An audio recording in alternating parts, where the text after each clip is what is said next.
Je suis arrivé dans cette assemblée en 2012, si je ne m'abuse. En 2013, on avait besoin d'un colloque chez nous, là où j'habitais. Il y avait une chambre vide. On a fait l'annonce. Un frère est venu. Il a pris la chambre. Tout de suite, le courant est très bien passé entre moi et lui. Il s'appelle Eli. Et je l'ai invité à l'église là où je partais. Il m'a dit, j'ai une assemblée, mais je n'ai pas trop la paix là-bas. Je viendrai là où tu m'as invité, puis on verra la suite après. Effectivement, il est venu un dimanche et il a aimé le culte, le service. On est rentrés ensemble.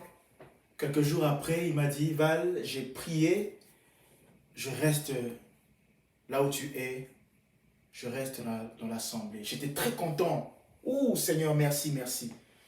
Je vous dis que Eli, c'était un très bon frère. Il est exceptionnel. Et tout avant, ça passait par moi. Quand il y avait quelque chose, le pasteur me voyait, la femme du pasteur, tout ça, frère Valérie, avec d'autres frères aussi, plus anciens que moi. Et peu de temps après, le frère a commencé à prendre des responsabilités. Le Seigneur a commencé à les lever. Il avait le don de la guitare, les aptitudes dans la guitare. Il jouait au piano, il savait diriger les chants. Il est monté. Le Seigneur l'a littéralement élevé.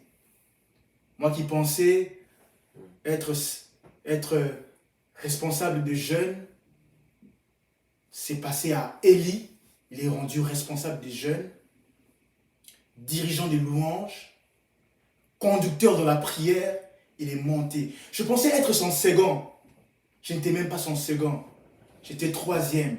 Il y avait un autre frère, Yves, qui est venu après, est devenu second. J'étais relégué à la troisième position. Officiellement, je souriais. Oh, gloire à Dieu, oh, merci Seigneur. Mais dans mon cœur, il y avait un volcan. Il y avait un volcan de jalousie. Je disais, mais comment il vient d'arriver?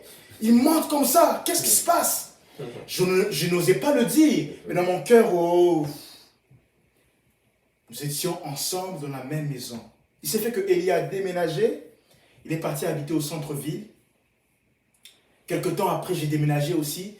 Je suis allé au centre-ville également. Après, il a eu des problèmes là où il habitait. Il m'a dit, Val, j'aimerais bien habiter chez toi pour un temps, le temps que je trouve quelque chose. Je lui ai dit, mon frère, pas de problème. Il est venu, il y avait 2 chambres, il y avait ma chambre, j'avais aussi un colocataire à côté. Il est venu, nous étions dans la même chambre. Nous allions dans la même église. Il me donnait des responsabilités dans la jeunesse. Je les faisais avec nonchalance. Tu vas faire ceci, il me donne telle tâche. Je les faisais pas avec un bon cœur. Je sabotais presque ce qu'il me demandait de faire. Je négligeais. Je commençais à trouver toutes les excuses, les petites erreurs, je regardais. S'il va faire la prière, tu vas conduire la prière là-bas. Tu n'as même pas prié à la maison les matins. Tu n'as même pas lu la Bible, tu vas parler de quoi? S'il veut exhorter, j'étais là, je regardais tous ses faits et gestes. Je regardais tout, j'ai critiqué tout. D'ailleurs même, j'allais faire mieux. Dans le cœur méchant, jaloux. J'étais avec lui dans la même maison. Il faut dire que c'est un frère avec qui vraiment il m'a beaucoup aidé, mais c'était juste terrible. Encore, toutes les sœurs de l'assemblée, l'attention était sur lui. Vous voyez un peu ce que je veux dire? Le frère Eli, président responsable de la jeunesse, lui. Tout désormais passait par lui. La jalousie a tellement rongé mon cœur. Je dormais avec lui sur le même lit. Mais dans mon cœur, ça a tellement rongé mon cœur. Tellement. J'ai dit non. Là, je risque de mourir pour rien. Là. Je suis encore jeune. 9 mois de quelqu'un. C'est pas bon. Là. Le Seigneur a commencé à me parler. Il m'a dit, petit, avec cette attitude-là, tu vas aller nulle part. Nulle part. Je voyais comment nos relations commençaient un peu à se détériorer parce qu'il sentait quand même. Il a commencé à sentir. Un jour, il n'était pas là. Je suis resté seul dans la chambre. je priais, 2013 toujours, je pleurais, je dis Seigneur, s'il te plaît, délivre-moi de ce sentiment méchant, de ce cœur méchant. J'étais dans le Seigneur, je savais que j'étais jaloux dans le monde. Dans le Seigneur, je me découvrais en fait. J'ai dit Seigneur, j'ai pleuré. Ça coulait des larmes, j'ai pleuré. J'ai dit Seigneur, délivre-moi de ce sentiment qui ronge mon cœur. C'est mon frère, je l'aime. Seigneur, délivre-moi. Seigneur, c'est toi qui l'as élevé. Seigneur, je ne dois pas l'en vouloir. Seigneur, j'ai prié, j'ai pleuré.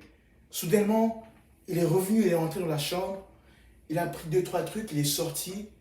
Il n'avait aucune idée de ce qui s'est passé en ce moment-là. Aucune. C'est des années plus tard. J'étais déjà même ici au Canada.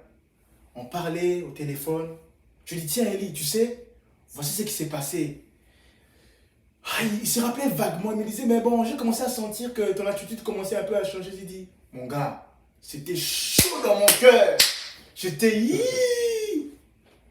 Et grâce à Dieu, on a prié, on a rigolé de ça.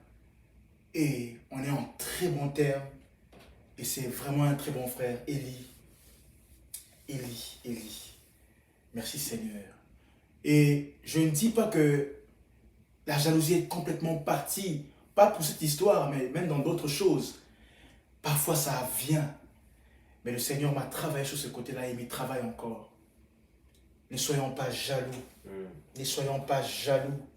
Ne soyons pas jaloux. Ne soyons pas jaloux. Je voudrais poser la question à quelqu'un. Mais avant, je veux dire ceci. Dans le ministère aussi, malheureusement, il y a la jalousie. J'étais dans le ministère là-bas, comme je le suis ici par la grâce de Dieu. Et l'expérience d'autres histoires que j'ai apprises, j'ai vu comment est-ce que la jalousie est entrée, s'est infiltrée, comme je le disais au départ, même au milieu des enfants de Dieu. La jalousie dans le ministère, auprès des responsables.